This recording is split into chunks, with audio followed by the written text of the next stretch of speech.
Hi అందరికీ welcome back to my channel Lavanyaraj. ఈరోజు recipe వచ్చేసి రైస్ కేక్ అండి.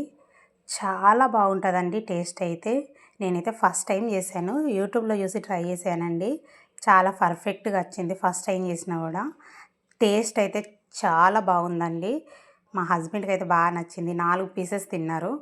చాలా టేస్టీగా ఉంటుంది. ఫస్ట్ టైం చేసినా చాలా పర్ఫెక్ట్గా వస్తుంది. రండి ఎలా చేయాలనేది చూసేద్దాం. ఒక గ్లాస్ వరకు అయితే రేషన్ బియ్యాన్ని తీసుకున్నానండి. తీసుకొని మంచిగా 2 సార్లు శుభ్రంగా వాటర్లో బాగా కడుక్కోవాలి.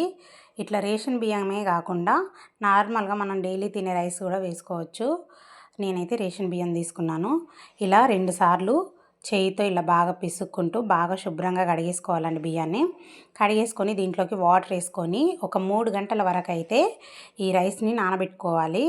3 గంటలు నానితే చాలా పర్ఫెక్ట్గా వస్తుందండి. చూడండి, 3 గంటల తర్వాత నేను క్యాప్ ఓపెన్ చేసి చూపిస్తున్నాను. రైస్ అనేది చాలా పర్ఫెక్ట్గా నానిపోయిందండి. ఇప్పుడు వాటర్ వంపేసుకొని ఒక మిక్సింగ్ జార్లోకి వేసేసుకుందాం.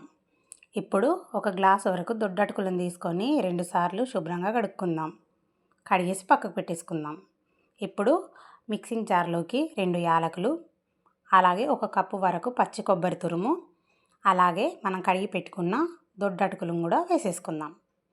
అటుకులకు బదులు రైస్ కూడా తీసుకోవచ్చండి, ఉడికించిన రైస్. ఇప్పుడు 1 కప్పు వరకు వాటర్ వేసుకొని మంచిగా పేస్ట్ లాగా మిక్సీ పట్టుకుందాం.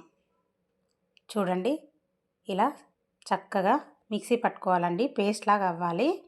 ఇప్పుడు ఒక బౌల్లోకి వేసుకుందాం.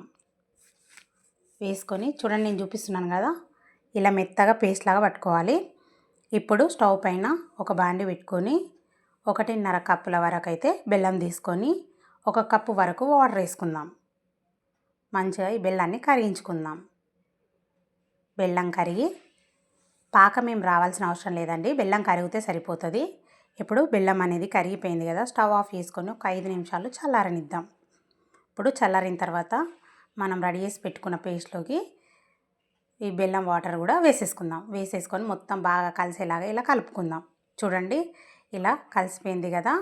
ఇప్పుడు ఇందులోకి కాస్త ఉప్పు, అలాగే బేకింగ్ సోడా లేదంటే వంట సోడా ఏది ఉంటే అది తీసుకోండి. తీసుకొని దీంట్లోకి వేసుకొని ఒకసారి బాగా కలిపేసుకోండి.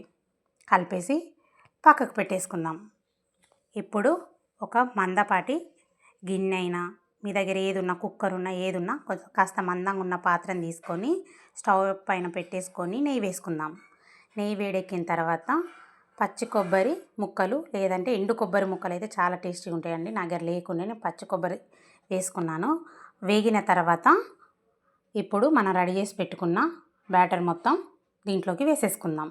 బాండీలోకి వేసేసుకొని చూడండి, దీన్ని హై ఫ్లేమ్ మీదనే ఒక 2 నిమిషాలు అయితే ఉడికిద్దామండి. ఇలా ఒక 2 నిమిషాలు ఉడకనిద్దాము క్యాప్ పెట్టి. తర్వాత సిమ్లో పెట్టేసుకొని ఉడికించుకోవాలండి. చూడండి, ఇది పర్ఫెక్ట్గా ఉడికిపోయింది కదా. దీన్ని చల్లారనిద్దాము. ఒక 5 నిమిషాల తర్వాత చాక్ తోటి ఇట్లా సైడ్స్కి ఒకసారి కదిలించుకుందాము. ఇలా కదిలించుకొని వేరే ప్లేట్లోకి వేసేసుకుందాం. వేసేసుకొని చూడండి, ఇలా పీసెస్గా కట్ చేసుకోవడమేనండి. చాలా పర్ఫెక్ట్గా వస్తుందండి, చాలా బాగుంటుంది. నేనైతే ఫస్ట్ టైమే ట్రై చేశాను ఎలా వస్తుంది ఏంటనేసి, కానీ చాలా బాగుందండి. టేస్ట్ అయితే ఇంకా చెప్పనవసరం లేదు. నేను మీకు వేడివేడిగానే చూపిస్తున్నాను తీసి. చాలా బాగుంటుంది, ఒకసారి అయితే ట్రై చేయండి. Okay friends, like, share, subscribe, comments please. ఒకసారి ట్రై చేయండి. ట్రై చేసి పర్ఫెక్ట్ అనిపిస్తే నా ఛానల్ సబ్స్క్రైబ్ చేసుకోండి. బాయ్.